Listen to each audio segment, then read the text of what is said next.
Lux presents Hollywood.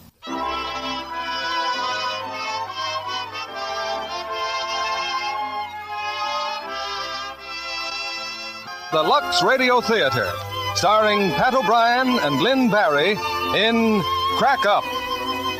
Ladies and gentlemen, your producer, Mr. William Keighley.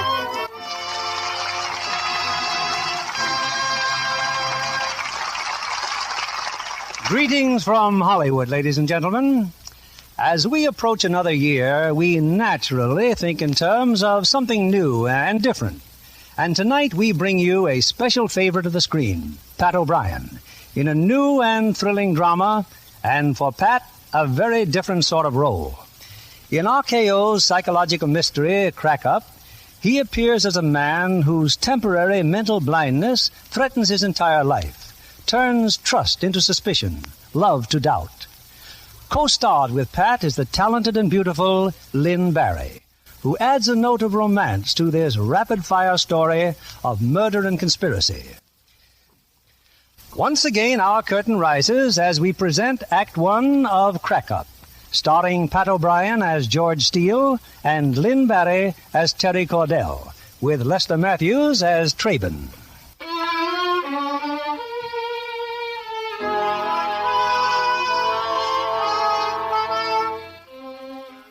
It's 11 o'clock at night, and in New York's police headquarters, Lieutenant Detective Cochran is on the telephone.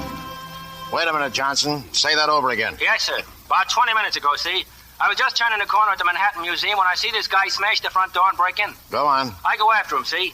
He puts up quite a battle, and right in the middle of it, he passes out. Drunk? But good. His name is George Steele, and he's on the staff of the museum. Gives art lectures or something. Who's there with you? I can hear voices. Some of the big shots from the museum. They were having a meeting upstairs when all this happened. I figured I better call you, Lieutenant. Okay, Johnson. I'll be right over.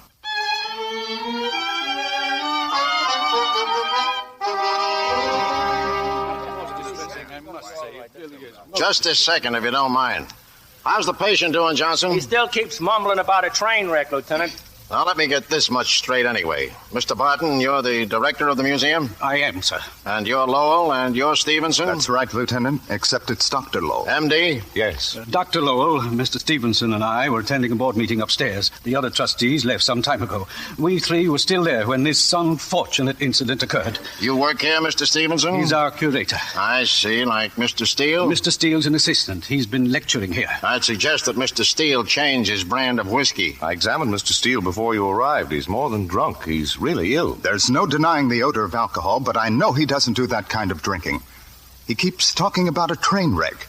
What could he possibly mean? I'll be able to answer that when headquarters calls me back. I trust nothing of this will get to the newspapers, Lieutenant. It would be most embarrassing, a member of our own staff. Surely you can understand. I'll take it. Hello? Yeah? You're sure now? Did you check every railroad line? Okay, thanks. Come in. Frank. Oh, hello, Terry. Where's George? What's happened? He'll be all right, Terry. He's lying there on the couch. George. Oh, darling. Good evening, gentlemen. What is this? Open house? Who's the girl? Who's this man? The young lady is Terry Cordell. She's a magazine writer, a friend of Mr. Steele's. I phoned her to come. And this lieutenant is Mr. Traben of the English Museum. I was having dinner with Miss Cordell when she got word. Will I be in the way? He's talking again, Lieutenant. What are you trying to say, dear? What do you mean, were there many killed? The train wreck. It plowed right into us, Terry. That other train. George, this is Lieutenant Cochran of the police department. Police? What do they want? Some answers, Steele, like, where have you been tonight? Was he kidding? What did happen, George? I was in a train wreck. That's all I know until I woke up here. And where was the train wreck? Where were you going? North. Same direction the train was going. I was half an hour out of Grand Central with the rest of the passengers. Is there something unusual about that? The only thing unusual is there wasn't any wreck. That phone call I just received, they've checked every railroad. There wasn't any wreck. You're out of your mind. I was in a wreck. What are you driving at? What am I supposed to have done? Among other things, you kicked in the front door here and you struck the police officer who tried to stop you. But let's get back to the wreck. That didn't happen. Haven't we had enough cross-examination? Can't now you see it that won't help any of us to get excited. Do you mind if I speak to him? Go ahead, Doctor. Steele, try to remember everything you did today before you took the train. Please, George. Okay. I was here in the museum all day. 5 o'clock, I delivered my lecture. I have a few definite opinions about art and hypocrisy, and I said exactly what was on my mind. In any event, the people seemed to enjoy it. But when the lecture was over, Mary said... Wait a minute. Who's Mary? Mary Gardner. She's Mr. Barton's secretary. She said Mr. Barton wanted to see me.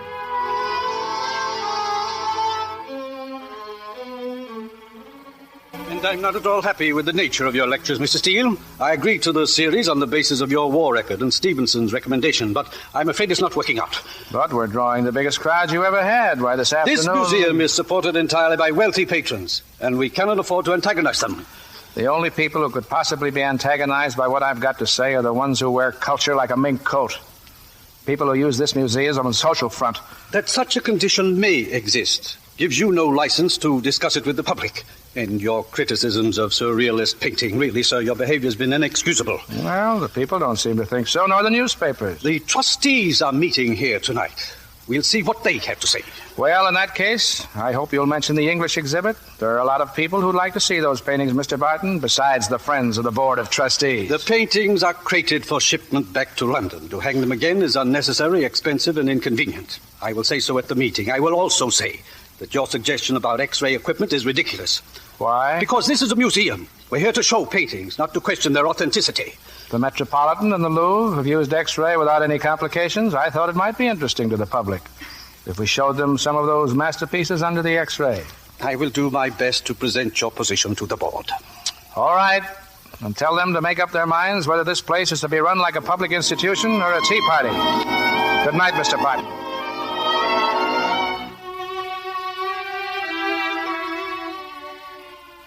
Well, I left Barton's office, Lieutenant.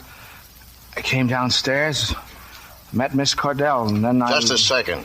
Can you verify what he's told us, Mr. Barton? That argument in your office? What he said is true. I resent calling it an argument. Okay, Steele. You met Miss Cordell. Then what? She wasn't alone. Mr. Traben here was with her. I enjoyed your lecture very much, Mr. Steele. Thank you. Say, Terry, You're Captain Steele, aren't you? I was Captain Steele. Yes, you're the lad who turned up all those forgeries in the Nazi art collection. That was a great job. Thanks. Terry, you free for dinner? Oh, I'm sorry, George, but Mr. Traben and Why don't you join us? I'm very anxious to hear more about your work on those forgeries. Some other time. Good night. George! Oh, now, wait a minute. Hey. Well? You're pouting. Come on, what's the beef? There's no beef. Only sometime when you can spare a few minutes, cut me in, will you? George, I'd like a cocktail. It's early. I can tell Mr. Traben to pick me up in an hour. Please. Okay. I'll meet you at the door in 5 minutes. We took you out for cocktails, Miss Cordell. Where? Barclay's. It's a sort of restaurant. We eat there quite often. But this time you just drank, is that it? Take it easy. We had one drink. We just sat there talking.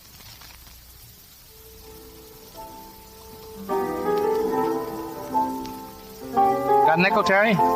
Because if you haven't, I have. What do I need a nickel for? Phone call. That's all it'd take to break your date with Traben. I'm tempted, darling. You know, I haven't really seen you for days. I hate to admit it, but I miss you. Excuse me, Mr. Steele. There's a call for you, long distance. Long distance? I'll be right back, Terry.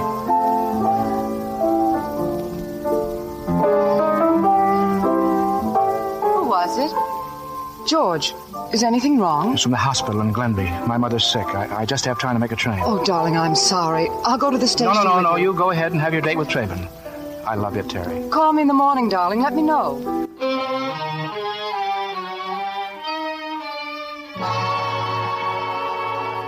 Yes, sir? Round trip to Glenby. I'm in kind of a hurry. Yes, sir. That'll be here. Hey, mister. Hey, you change, hey?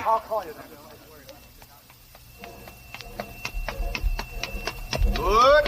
All aboard. Hey, Bud, tell him to hold it a minute, will you? My friend here's had a few too many, and I'm... Okay. You know, hold it for a second, conductor. That fellow's trying to help us try and make the train. Oh, sure. Hey, mister, wait a second. I'll give you a hand. So you got on the train to Glenby, Steele. The train you think was wrecked. Yes. See anyone you knew on the train, George? No, Doctor. I sat down and looked out the window. That fellow with the drunk, they sat down right behind me, and I tried to read a newspaper, but I couldn't. I was thinking about my mother, hoping I'd get there in time.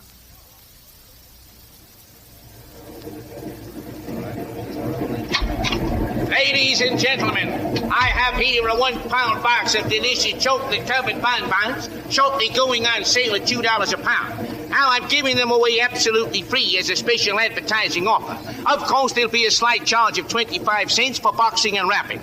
Okay, lady, how many? Just one, please. Yes, ma'am, and thank you. And the gentleman here, how many, mister? Any cigarettes? Maybe you didn't hear me, mister. This trip is candy. All right, I'll get you the next trip. Next trip is coffee, sandwiches, and apples. The next trip is cigarettes. Now, folks, I'm going through this car just once with this special introductory offer.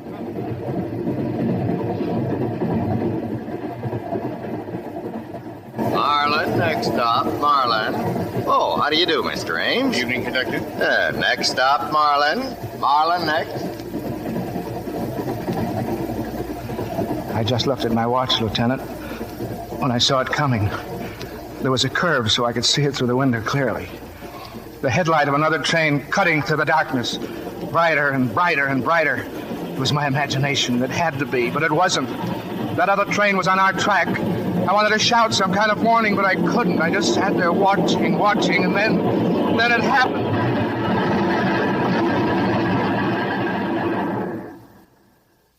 Everything exploded in front of me. There were screams.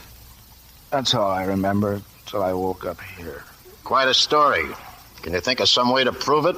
Yes. Where's my coat? Don't bother. You haven't got a ticket stub. We went through all your pockets. Oh, Johnson. Yeah, Lieutenant? Call the hospital in Glenby. Check on a Mrs. Steele. Mrs. Albert Steele. Okay. I don't get it. I just don't get it. George, you've been working pretty hard, you know. Of course I have. I've been overseas, Dr. Lowell. I've got a lot of time to make up. Well, did you have any, unusual experiences overseas? Yes. One day I got a V-mail letter I could read. I didn't mean to sound unsympathetic. But it's possible that your war experiences plus overwork would be the answer. Lieutenant, what are you going to do? Right now, I'm going to have a smoke. George, tell me. Do you recall ever being in a railroad wreck or having some similar experience when you were a child? Here's a match, Lieutenant. Thanks, Straben. Dr. Lowell's working on him. Yes, you played that quite well inside. I'm much obliged. The museum, Barton. Do they really know why you're in New York? I don't think so. Would you mind very much turning Steele loose? I can't do that. He's ripe for a psycho ward. He'd be much safer there, but I'd rather have him running around for a while. It might help. What's your guess? That he's mixed up in this thing you're working on? That's what I'd like to find out. How? I was wondering if I could borrow a couple of your men to put on his trail. It won't look very good on the records if somebody gets hurt. Well, I'll try and see that nothing happens. Well, let's get back in there. Now, it's just a matter of facing the facts realistically, George. All right. I'm psychopathic. Sure, I was frightened by a train when I was 6 years old, only I don't remember it. George, please, dear. Did you get the hospital, Johnson? Yes, sir. They got a lot of patients, but no one named Mrs. Steele. I thought so. Go on, then. Lock me up. Mr. Barton, you willing to forget the damages to your front door? Please, my only concern, Lieutenant, is to avoid publicity. How about you, Dr. Lowe? How do you feel about it? When a friend's ill, you want to help him, not punish him. Okay. I'm probably making a mistake, Steele, but I'm letting you go. Now lay off that vino. And don't take any more train rides or you're liable to wind up in Bellevue. Here's your coat, George. Better put it on. Thanks. Mr. Barton, I'm sorry about this. I can't understand, but I'll make up for it. From now on, my lectures will be conservative and dull. The board has already tentatively considered canceling your lectures. I think, under the circumstances, we'd better make the decision final. I see. Let's get you home, George. You need to rest. Sure. I'll find a cab, Miss Cordell. Good night, gentlemen, and thank you. Yeah, thanks.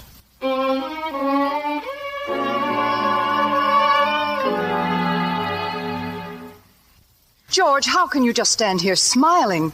Well, look, your whole apartment's been wrecked. Furniture, papers. Have a chair, Mr. Traben. Just pick anyone off the floor that you like. George. Maybe I wrecked the place. Sure, maybe I did it. Well, if I can dream up train wrecks, why not this? Except you didn't. I couldn't have. The police, probably. One of Cochrane's men while he was with us at the museum. Routine checkup. Somebody should have dropped one of Cochrane's men on Nagasaki. Would have accomplished the same thing much cheaper. Cops mean well. They're just notoriously untidy. It's strange, but you Americans are always fighting an undeclared war against your police. Your cops are only human. They might respond to a little respect and affection. George, these papers They're here... part of my file on the German forgeries. I wonder why they'd interest the police. Well, I hope you'll feel better after a little rest. Good night, Mr. Steele. Let me know if there's anything I can do. Yes, I will. You coming, Miss Cordell? Later. I want to talk to George. Thanks for being such a help. Well, that's all right. Good night. Terry, what do you think? What is happening? All of a sudden, I don't know myself. Everything has become unfamiliar. It'll clear up. Oh, I've quarreled with you a lot since I've been back home, haven't I? You've been normally jealous. Seen a lot of good guys crack up in this war. Cool, composed cookies one day and the next snap like a tight violin string. It was the one fear everybody had. You kept thinking it might happen to me. There's nothing wrong with your mind, so stop it. Your ego's a little bruised because for once you don't know all the answers. But there's nothing wrong with your mind. I still don't know whether I've been in a train wreck or not. I've got to find out. All right, do handstands. Knock your head against the wall. Show your muscles. Do anything you like. What's wrong, darling? What's going on? I'm sorry. I'm mad, I guess. Confused. A little scared. Last night in Barclays, for the first time in 3 years, I began to sense what life could be like again. You and I, and then... Oh, I don't know what happened any more than you do, darling. I don't really care. I just resent it. How's the dinner with Trabans? You have any fun? No. George, I'm going home. Will I see you tomorrow? Oh, I hope so. How about Barclays at 6 o'clock? 6 will be fine. Now, come here, you big lug, and kiss me goodnight. We're supposed to be engaged, remember? Yeah, I remember, darling. Don't worry, Terry. I'll get to the bottom of this, and soon, too.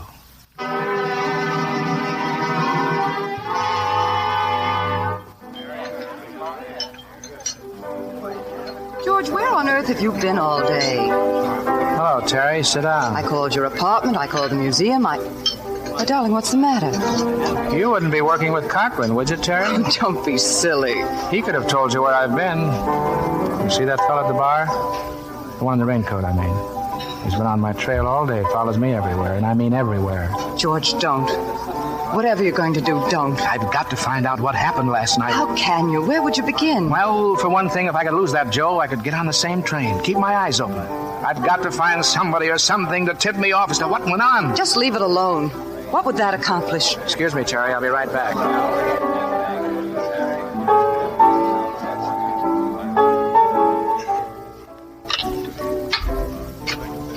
Say, waiter, come here, will you? Yes, Mr. Steele? There's a fellow over there at the end of the bar, you see him? He just got up. Tell him Lieutenant Cochran wants him on the phone. Oh, well, wait a minute, here. This is for you. Oh, thanks, Mr. Steele. I'll tell him. Oh, I beg your pardon, sir. Where'd that man go? The one you were just talking to? The washroom, sir. Oh, you wanted on the phone, Lieutenant Cochran, sir. How do you know who I am? The man on the phone. He said you'd be wearing a gray raincoat. Okay, thanks. Hello? Hello? Hello? Hello, Cochran. This is Detective Waters, Lieutenant. Sorry, sir, but your boyfriend's shaking me. Where are you, Waters? At Barclays. Steele rigged up a phony telephone call. When I went in the booth, he slipped out through the washroom window. That's a tough break. He's got something on his mind, Waters. And whatever it is, he wants to do it alone. Don't worry. We'll be hearing from Steele again.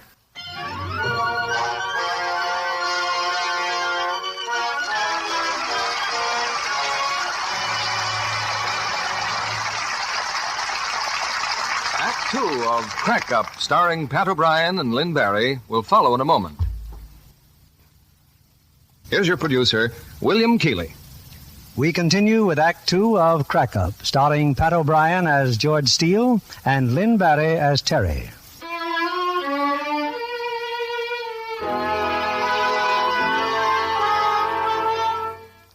Convinced that he was involved in a train wreck, George Steele tries desperately now to retrace his steps of the night before. Again in Grand Central Station, he hopes to find his first clue at the ticket window. Next, please. Round trip to Glenby. Glenby? Yes, sir. Say, were you on duty last night? Yes. The same window? I don't know, mister. We switch around. I bought a ticket here last night. I left some change. I wondered if you might have remembered me. Say, buddy, I got a train to catch. I see hundreds of faces every day, mister. I can't remember them all. Okay, thank you. What is this, a game? Give me a round trip to Albany.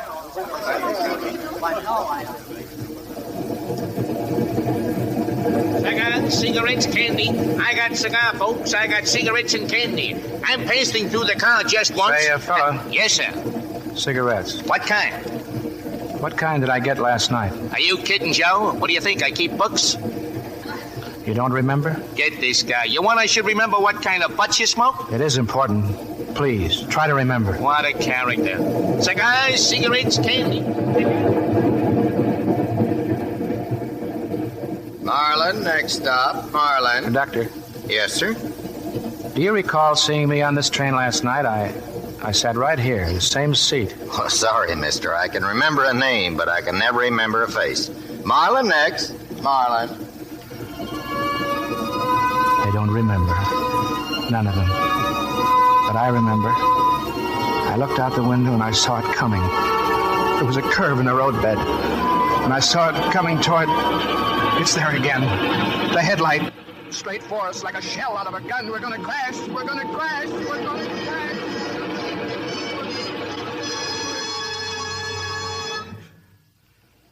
Marlin. Marlin's the next stop. Marlin. Yes. That's the place. I'll get off. I'll get off at Marlin.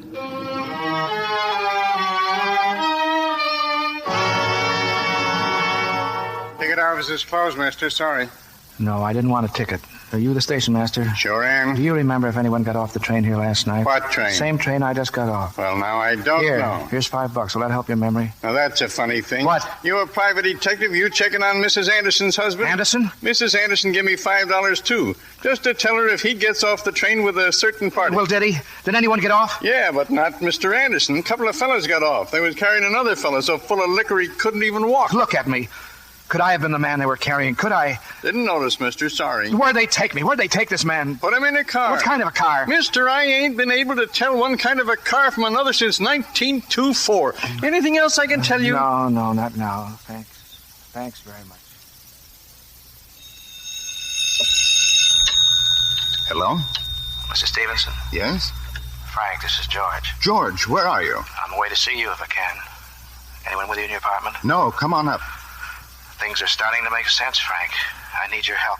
I'll be there in 10 minutes.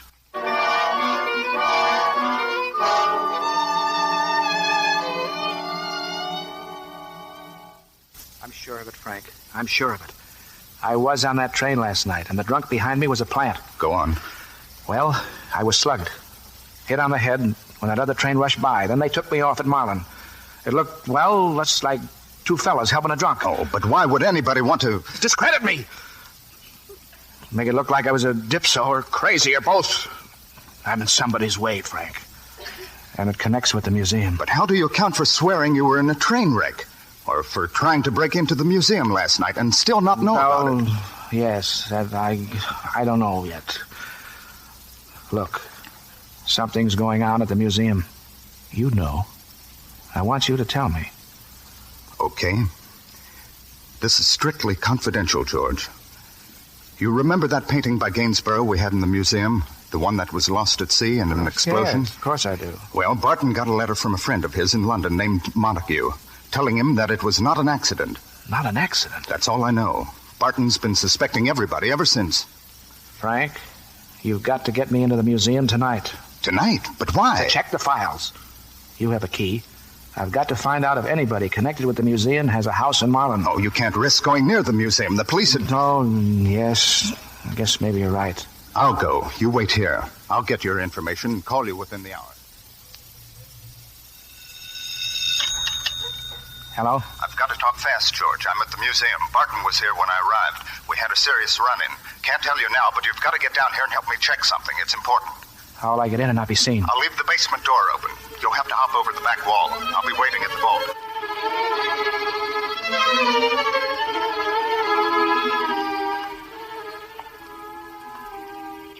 That you, George? Over here by the vault. Careful. I don't dare turn on the light till we can close the door. I found something, George. These paintings we're sending back to England. Someone's been trying to open the crates. I think... Who are you?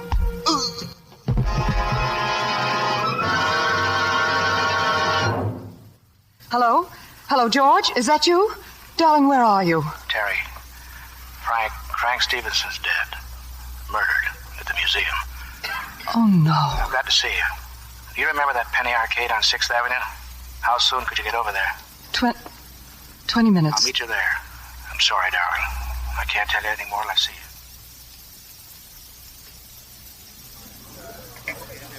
Stand next to me, Terry. I'll keep playing this pinball machine. I don't dare look up until I have to. There's a policeman out front. Yes, I know. This isn't going to make sense, Terry. But I'll tell you what I know. That train last night, I was slugged. Who did it? Why they took me? I can't answer that yet. Tonight, Frank Stevenson went to the museum to find something for me. I was going to meet him there. I met him all right. He was dead. The watchman must have spotted me. Before I could leave, the police rushed in. I got away, phoned you, and here I am. The police aren't wasting any time. I had the radio on in my car on the way here. Your description's bouncing out of every loudspeaker in town. I'll keep out of their way. Darling, you can't dodge the police forever.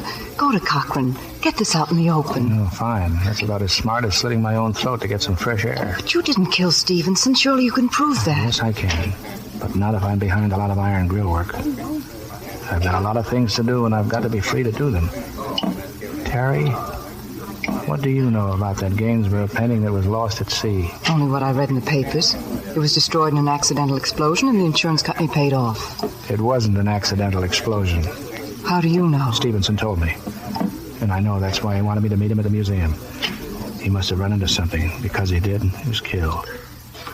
For an art expert, Mr. Steele, you pay a whale of a game of pinball. Traben! I phoned Mr. Traben, George. I told him I was meeting you here. Oh, that's swell, Terry. Did you send for Cochran, too? George, you can't handle this alone. She's quite right, you know. You need help. Suppose you tell me how all this concerns you. I'll tell you what I can at the moment.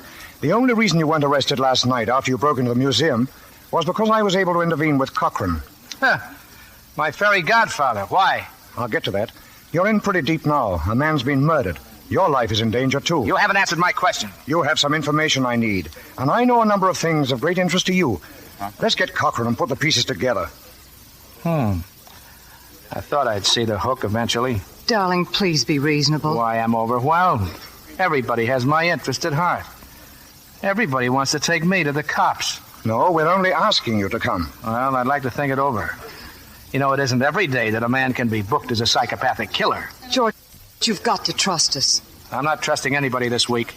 For Terry's sake, and the sake of your own safety, I'm afraid I must insist. There's a police officer just outside. Oh. Okay. You win, Traben. Now. Oh, George!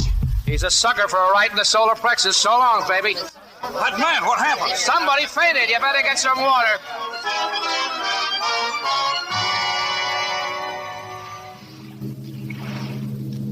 Good evening, Mr. Barton. Now, look here, Steele. Sorry to drag you down here this time of night, but we couldn't very well discuss it on the telephone. Your audacity, ordering me to meet you here at the waterfront. And why did you come? You're wanted for murder. I should have notified Lieutenant Cochran. But we both know why you didn't. Cochran's liable to ask you some embarrassing questions, Mr. Barton. I think I mentioned that when I phoned you. He might want to know what you were doing at the museum when Frank Stevenson was killed. I was going through my papers. I've had some personal things on my mind. I've been very upset. Because of that Gainsborough? Yes. Well, first of all, Mr. Barton, the Gainsborough destroyed at sea by an accidental explosion was not the original. It was a forgery. What? Now, it's your turn to tell me something. Your friend in London, Mr. Montague, did he tell you how they discovered the forgery? They examined some of the pieces of canvas found after the explosion.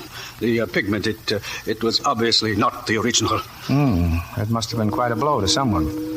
Someone who has the original in his possession now. Someone who had the forgery painted and then arranged for its destruction. Who is it, Mr. Barton? I don't know. Stevenson had found something when he was killed. How do you know? Because he had opened some of the packing cases in the vault. There's been another forgery, Mr. Barton. One of those paintings you're shipping back to England. Don't you think I'd know that? Why do you think I pleaded with Stevenson to let matters alone?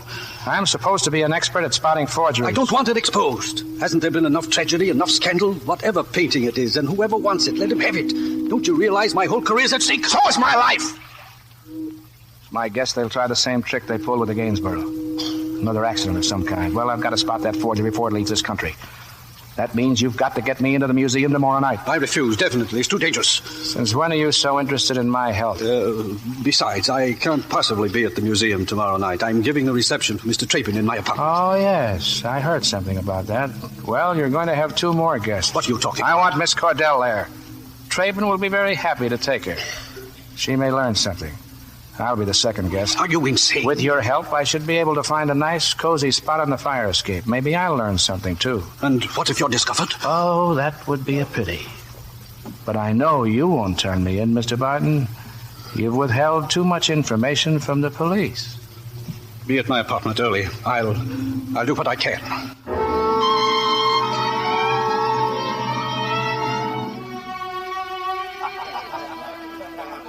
Well, Barton, I've been trying to get you alone all evening. I'm sorry, Dr. Lowell. I'm always at a loss when it comes to playing host. Stevenson's death has upset you. It's upset all of us. I would have cancelled the reception, of course, except Mr. Trapen's sailing next week. By the way, any news of the fugitive, George Steele? There's no news. I am sure you would have heard as soon as I. You're much too nervous, man. You better stop by my office tomorrow. I'll give you a prescription. Some champagne, Terry? Thanks, Mr. Traven. Well, here's luck. It seems so cruel.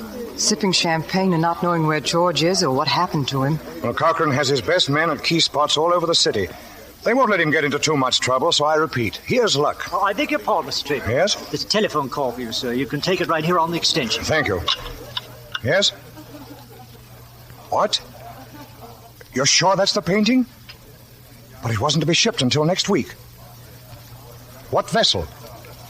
Yes? Yes? What time does she sail?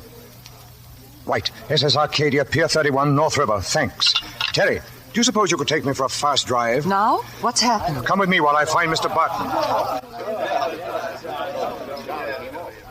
What was that you said, Mr. Traven? Excuse me, I better close the door. I said, by whose orders is the Adoration of the Kings being shipped out tonight? Tonight? Mr. Barton, it's my job to see that the collection of English paintings on loan to your museum are returned safely to England. The Adoration of the Kings was to leave next week aboard the Regency. Of course. But I just had word it's been taken aboard the Arcadia, sailing at 1 o'clock tonight. Why were the arrangements changed? Nothing's been changed. The painting is still in the museum. It better be. Call the museum at once, please. And tell the watchman that I'm coming right over with Miss Cordell. Steele. So, the Adoration's leaving tonight, Barton. You heard, Traven? Yeah. I swear I know nothing about it. He must be mistaken.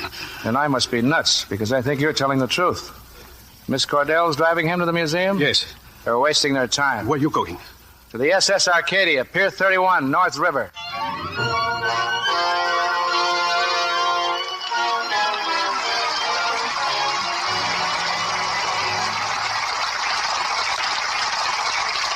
We pause now for station identification. This is CBS, the Columbia Broadcasting System.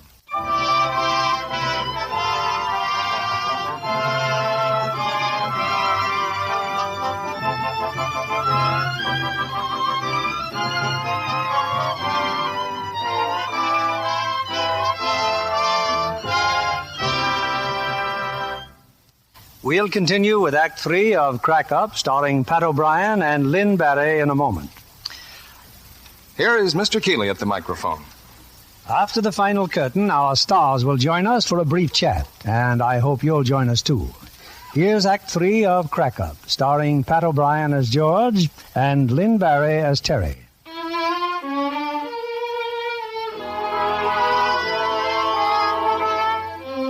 At Pier 31, North River, the steamship Arcadia is making ready to weigh anchor. Through the crowd of passengers and well-wishers that line the deck, a figure emerges from the hold, loses itself in the throng, and slips out of sight in the shadows of the wharf.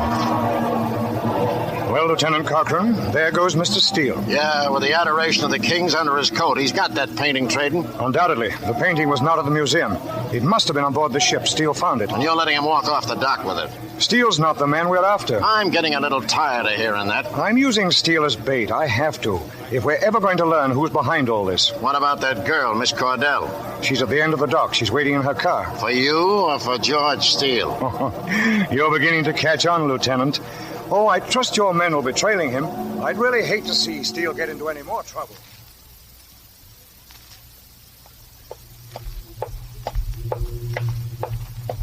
George. Terry. Come on, get in the car. It's better than the subway. Except I can trust the subway. I used to think you worked on a magazine, Terry. What's your real racket? What do you do for a living? I drive around in cars picking up psychopathic killers. Oh, sometimes you make me so... I was at a party at Barton's. All of a sudden, things started to happen. I drove Traben to the museum and then down here. Yeah, I know, and I spotted him on the ship, Cochrane, too. Did they see you? Think I'd be here if they did? Look, as far as I'm concerned, we can sit here in the car all night unless you have some dim idea of what you're doing and want me to help you. All right, let's get out of here.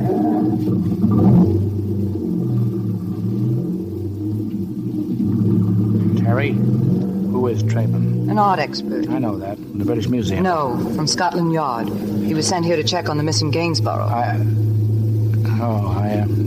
I've got something here under my coat. So I noticed. Except I'm not supposed to ask questions, am I? Canvas. A canvas, and I just stole it. It's supposed to be Durr's The Adoration of the Kings. I think it's a phony. How did you get it?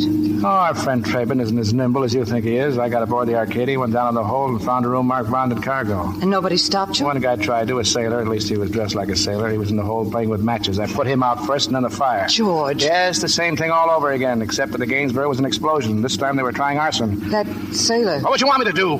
Take him to Traben? I had to leave him there. I'm wanted for murder, and I've just stolen the painting. You know, it's a funny thing. That night on the train, the fellow with the drunk, I could almost swear he and the sailor are one and the same guy. I'm driving uptown. Is that okay with you? Yes. This painting, I've got to get it x-rayed tonight. Make sure it's a phony. There's no laboratory open this time of night. Well, I've got an idea. I'm phoning Mary. Mary? Barton's secretary? Yeah, she's just a kid, but she's all right, and I know she's got a girlfriend who works in the Contemporary Institute. They've got all kinds of x-ray equipment. Come on, let's find a telephone.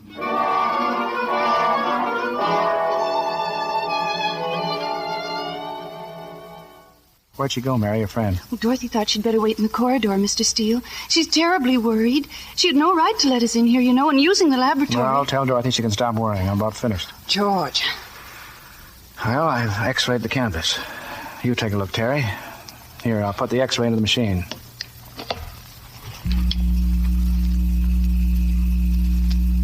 Well, what do you see? I don't know. What am I supposed to see? What you're supposed to see, what you do see, is a forgery of the Adoration of the Kings. The painting I brought here tonight is the Scola copy. Scola was one of the cleverest forgers in the 18th century. Fine artist, but not as good as Durr. But how can you tell this isn't Durr's painting? Well, the real Adoration of the Kings has been x-rayed before. When Durr painted it, he used an old canvas, a canvas on which he had once started to paint something else, a landscape.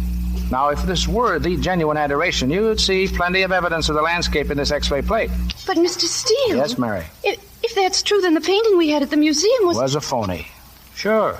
This is it, the Scola copy. Well, I'll tell Dorothy you're finished. I'll need a couple of minutes to clean up. George, finding this out, does this clear you? No, but with what I know now, I can take my chances. You were expecting a forgery. Yes.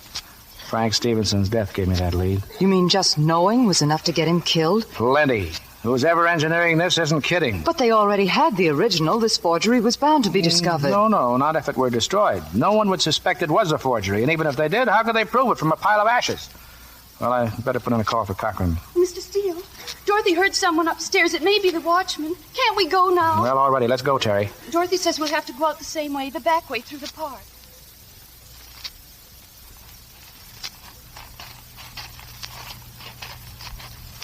I hope Dorothy found a taxi. I don't know why she wouldn't let us drive her home. Oh, you mustn't be offended, either of you, but as soon as she can forget having seen you tonight, the better. Well, at least we can take you home, Mary. What would be the quickest way to... Wait a minute. I heard someone. Right there, back of those bushes. Walk ahead with Mary. Please don't move. Either of you. Mary. Yes, I'm talking to you, Miss Cordell and Mr. Steele. I've got a gun. And if necessary, I'll use it. This way, Dr. Lowell. Hurry, please.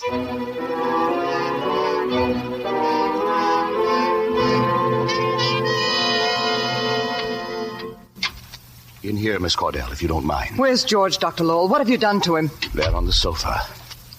I'm sorry, but it was necessary to render him unconscious. What place is this? My home, just outside of Marlin. I'm not at all happy to find you involved in this, Miss Cordell. But we'll just have to make the best of it. Mary. Yes? Keep that revolver handy, please. Miss Cordell, I sincerely hope you and George will cooperate with me. By doing what? I have only one simple question for you to answer. Who else knows the Schola Carpe was substituted for the original The Adoration of the Kings? If I tell you, then what? You might as well tell me. I have a very valuable Gainsborough and a very valuable Dürer in my possession. I intend to keep them. A fact which Stevenson's death should have impressed upon you. Who else knows? George mentioned a sailor on the Arcadia. Oh, yes. One of my employees, as is Mary here. That sailor is now standing guard outside. Well? All right. The police know. George phoned Cochran as soon as he found out. George couldn't have known himself until he x-rayed the forgery. And Mary was with you all the time. He didn't call anybody. She's lying. Why not ask Mary if she left the lab while George was working? Did you, Mary? Yes, I had to. I had to call you. Of course you did. She left another time to talk to her friend. I know she's lying, Doctor. Then we just have to find out the truth from George. I'm preparing a hypodermic needle, Miss Cordell. This drug is called narcosynthesis, something quite new. Discovered during the war. One small injection and the brain is illuminated with accuracy. It also acts as an hypnotic. You're doing fine, George, just fine. Have you up and around in the morning? I'm going to give you a little injection now. It won't hurt. There we are. Now, George, count with me. 1, 2, 3, 4.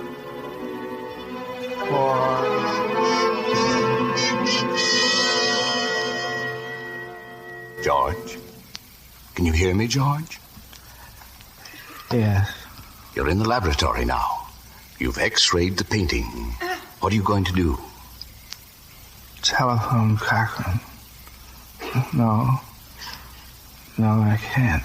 Why not? Mary. She just came in the door. Don't you trust Mary? She's a nice kid. I don't want to involve her. I'd better wait. I'm sleepy. Yes, that's it, George. You rest for a while. Well, Miss Cordell, George called your bluff. He didn't telephone. What are you going to do with him? I must dispose of you both. You can't understand how much these paintings mean to me, can you? Museums have a habit of wasting great art on fools who can't differentiate between trash and these masterpieces that mean everything to me. My method harmed no one, but now it's menaced. It was threatened when George first came to the Manhattan Museum. He alone of the staff was an expert on recognizing forgeries. What time is it? It used to be that you could set your watch by the trains that pass here. Our schedules are more uncertain these days. You'll forgive my waiting, though. Gunshots at this time of night. Well, I wouldn't like to wake my neighbors. However, they're used to the roar of the Chicago train. Ah, yes. That gun, Mary. Thank you. Please. You must know you'll be discovered. Sooner or later you'll have... Sooner or later, we all must die.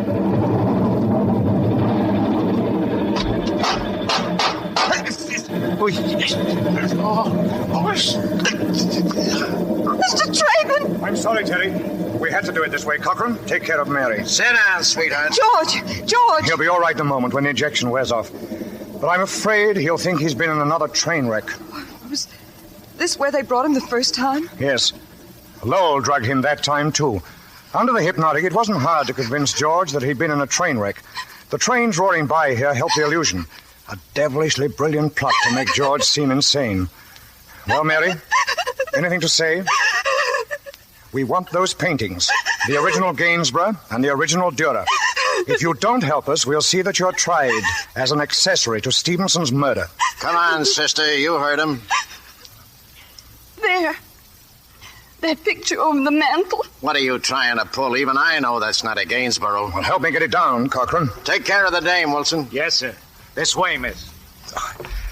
It's a heavy frame. Better take it slowly. How long have you been here? 15 minutes. All the time this was going on? Easy now, Cochran. What's the mantle?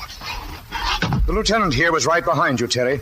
I was detained a little, taking care of that sailor outside. Well, why didn't you stop, Lowell? I was under the impression that I had. No, I mean before. You could have. Yes, I could have, but I didn't have the paintings. I waited until the last possible moment for Lowell to reveal them. He didn't. But I couldn't let him shoot both of you, could I? Hence our melodramatic entrance. There you are, Cochran. Hidden in the back of the frame. Number 1, the Gainsborough. You knew from the beginning that there was a forgery in the museum? That the Dürer had been switched in the vault? Yes, I knew. Number 2, the Adoration of the Kings.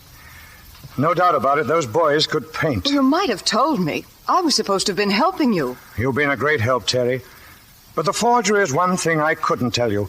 It's obvious from 10 paces that you're in love with George, and I couldn't take the risk of your telling him. Had he known, he might have stopped running about and working on the mystery. And Mr. Barton, he knew nothing about it? If you mean Lowell, no. Barton's been just an unhappy old gentleman trying desperately to avoid a scandal. The train. We're going to crash. We're going to crash. This is where I came in, remember? It's all right, darling. It's all right. Terry! Well, what place is this? What's been... Traben. Cochran. Now, don't tell me you've been in another train wreck. Yes, I have. What do you want to make out of it? When I say I've been somewhere, I've been somewhere, and this time I can prove it. Terry was with me, weren't you? Yes, dear. We were in a train wreck, a big one, enormous. There, you see? No, you weren't with me. No, of course not, darling. I was here all the time. Everybody's nuts around this place but me. Well, I won't deny I'm slightly dizzy about you. What? She should make a wonderful wife, Steele. No, wait a minute. Enough's happened I don't know about. Don't tell me we got married. Why, darling, that's the sweetest proposal I've ever heard. Well, I give up. Come on, honey. As long as I need a keeper, you've got the job for life.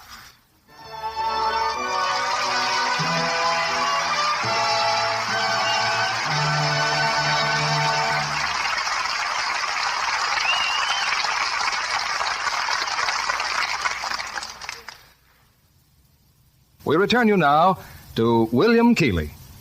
Here's the last curtain call of 1946, as we bring our stars back to the footlights to receive our thanks. Pat O'Brien and Lynn Barry.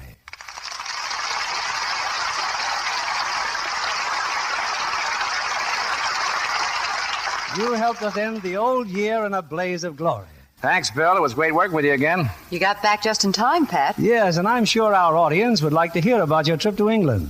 That's the first time a command performance for the King and Queen has included picture stars. That's right, Bill. Naturally, it was quite a thrill. What did you do personally, Pat? Well, I did a Burt Williams number, a poker game in Panama. Oh, I remember that number. I'm sure your audience enjoyed it. After the performance, didn't you travel quite a bit? What do you mean? I had to get out fast? Yes, we slipped over to Ireland, saw the Abbey Players. And, of course, you kissed the Blarney Stone. Think I really had to, Bill? No, Pat, I don't. After that, where'd you go, Pat? Well, we started to fly to Italy, got grounded in Switzerland, drove 550 miles across the Italian frontier for a private audience with His Holiness the Pope. Sounds like a highly eventful trip. What was the first thing you did when you got back? Well, one of the first was to catch Lynn Barry in her new RKO picture, Nocturne. Happy New Year. Happy New Year. Good night and Happy New Year to you.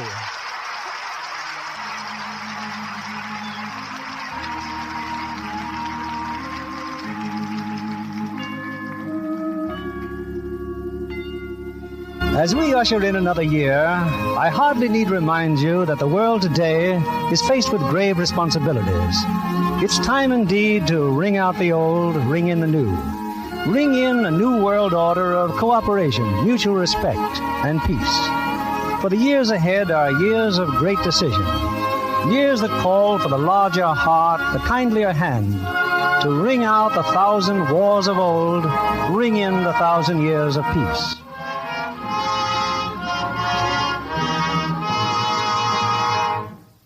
This is William Keighley saying good night to you from Hollywood.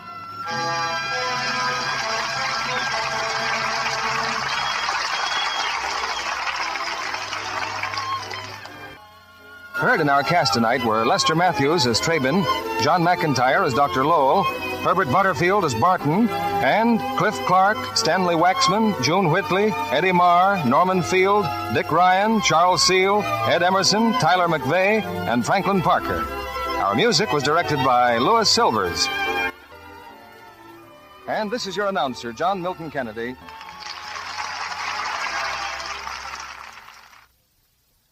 This is CBS, the Columbia Broadcasting System.